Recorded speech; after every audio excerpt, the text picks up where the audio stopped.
اور حضرت عمر کی حکومت صرف انسانوں پر نہیں تھی، عمر کی حکومت پانیوں پر بھی تھی، عمر کی حکومت آگ پر بھی تھی، عمر کی حکومت ہواؤں پر بھی تھی، اور عمر کی حکومت دھرتی پر مٹی پر بھی تھی۔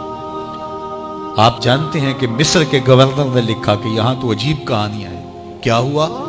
کہا کہ دریائے نیل اتنی دیر تک چلتا نہیں جب تک ایک نوجوان لڑکی کو زیورات سے آراستہ کر کے نیل میں ڈالا جاتا ہے، پھر نیل چلتا ہے، اور یہ برسا برس رسم جاری ہے۔ حضرت عمر کے پاس جب یہ پیغام پہنچتا ہے تو حضرت عمر نیل کو خط لکھ رہے ہیں، بسم اللہ الرحمن الرحیم، مصر کے نیل کے نام عمر کا خط، اور آگے لکھتے ہیں، اے نیل اگر تو اللہ کے حکم سے چلتا ہے تو چل، ورنہ تیری کوئی ضرورت نہیں ہے۔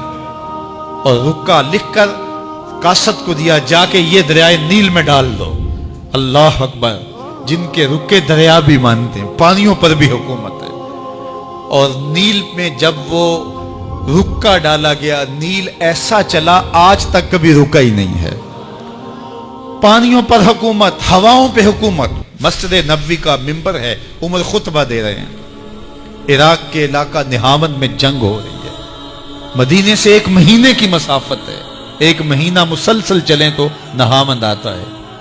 حضرت عمر خطبہ دیتے دیتے درمیان میں جملہ معترضہ کا، یا ساریہ الجبل، اے ساریہ پہاڑ نہ چھوڑنا۔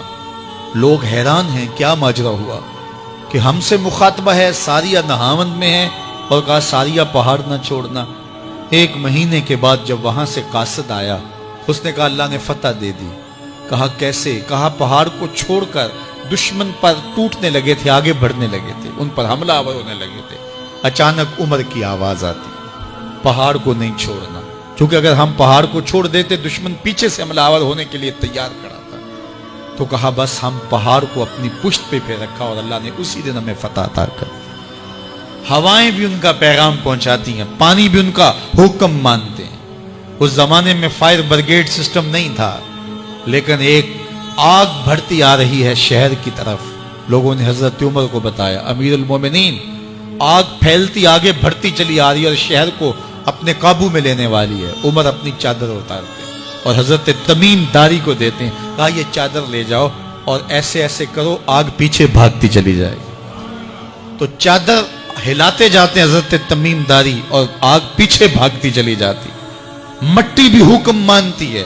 ایک لونڈی کھڑی رو رہی ہے راستے میں، کہا تجھے کیا ہوا؟ کہا ٹھوکر لگی، میرا تیل زمین میں بہہ گیا، میری مالکہ بڑی سخت ہے، وہ مجھے کہے گی تم نے یہ کیا کیا۔ عمر درہ زمین پہ مارتے ہیں، فر الارض الم عادل علیک، زمین عمر نے تیری چھاتی پہ عدل نہیں کیا؟ تو عمر کے ہوتے ہوئے اس کا تیل پی جائے؟ زمین تیل باہر نکال دیتی ہیں، فرماتے ہیں ڈال لے اپنے برتن میں۔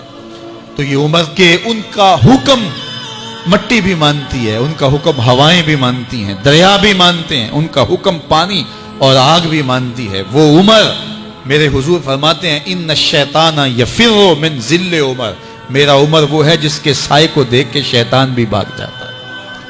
حضرت عمر رضی اللہ تعالیٰ عنہ نے ایک بہترین نظم و نسق دیا اور امور سلطنت کو اس انداز سے منظم کیا۔ ایک غیر مسلم مفکر کہتا ہے، اگر اس امت کو ایک اور عمر مل جاتا پوری دنیا پہ حکومت مسلمانوں کی